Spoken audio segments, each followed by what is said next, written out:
Matikan lampu sebentar. Bayangkan gurun Mesir pada malam yang sunyi. Kamu berdiri di depan piramida Giza. Dan kamu sadar, monumen ini bukan cuma bangunan. Ini seperti penutup. Seperti tutup raksasa yang menahan sesuatu tetap terkunci di bawahnya. Sekarang pertanyaannya, kalau piramida benar cuma makam, kenapa ada lorong yang tidak menuju apapun? Kenapa ada poros yang terlalu sempit untuk manusia? Dan kenapa teknologi modern menemukan kekosongan besar di tempat yang seharusnya padat batu? Karena mungkin rahasia terbesar piramida Mesir bukan yang terlihat dari luar, tapi yang sengaja ditanam jauh di bawah kita.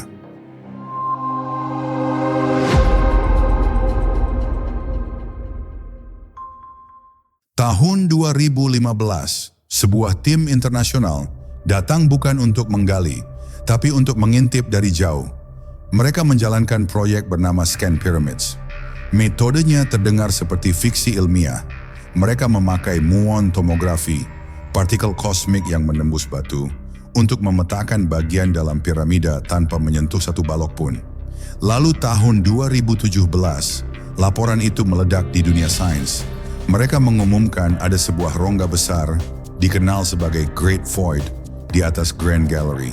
Ukurannya tidak kecil, dan yang lebih mengganggu, tidak ada catatan klasik yang jelas tentang ruang itu. Sejak itu, satu kalimat mulai berbisik di kepala banyak orang. Kalau ini bukan bagian dari rencana, lalu ini apa?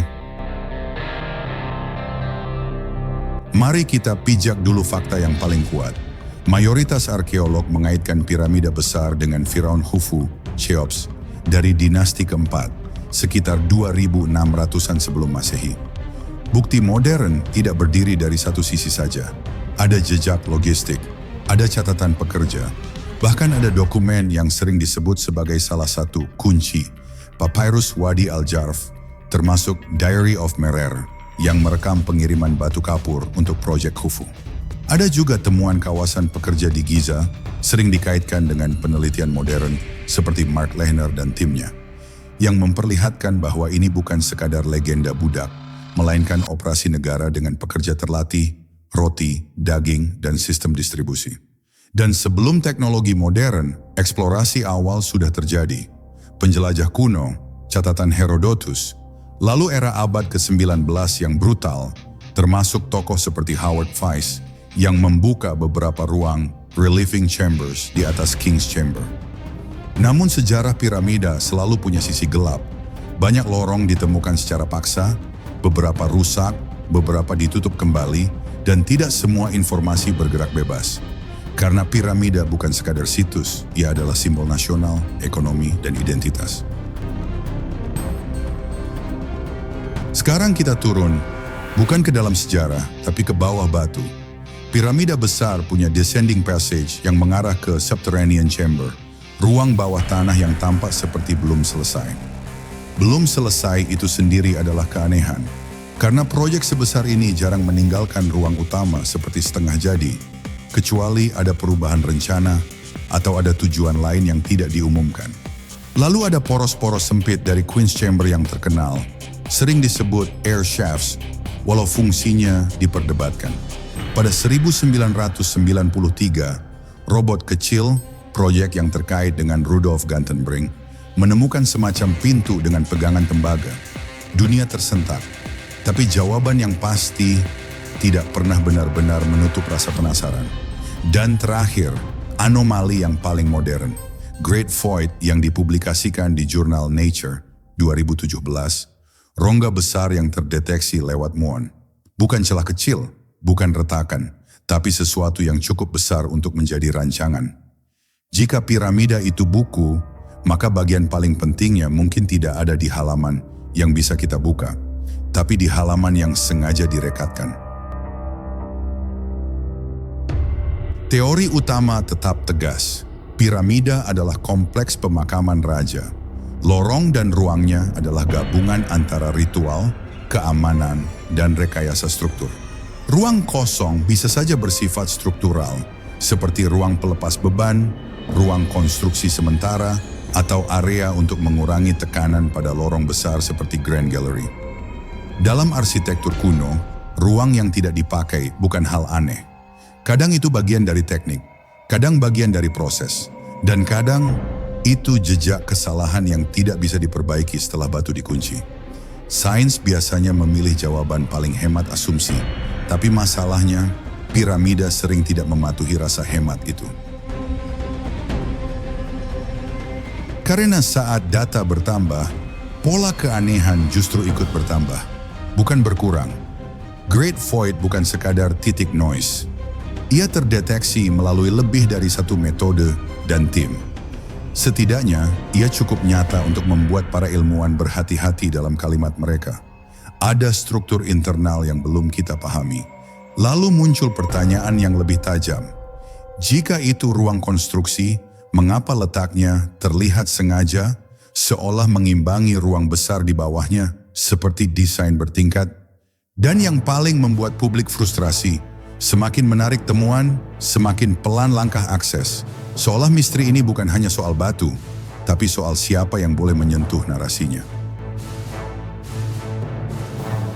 Sekarang kita masuk ke wilayah what if.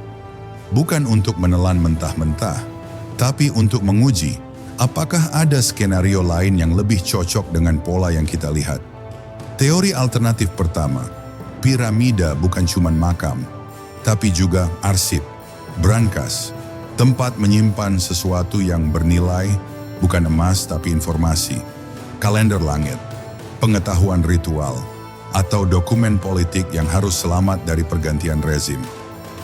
Teori alternatif kedua, Great Void bisa jadi ruang yang sengaja disembunyikan untuk melindungi jalur lain, akses rahasia yang dibuat agar tidak terlihat dari arsitektur utama.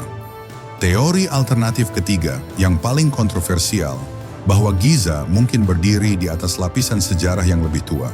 Bukan berarti alien, tapi kemungkinan pemanfaatan ulang lokasi suci, poros alami, atau ruang bawah tanah yang sudah ada, lalu diintegrasikan ke proyek dinasti berikutnya. Semua teori ini punya kelemahan, tapi satu hal membuatnya hidup. Piramida terlalu besar untuk hanya menyimpan satu fungsi sederhana.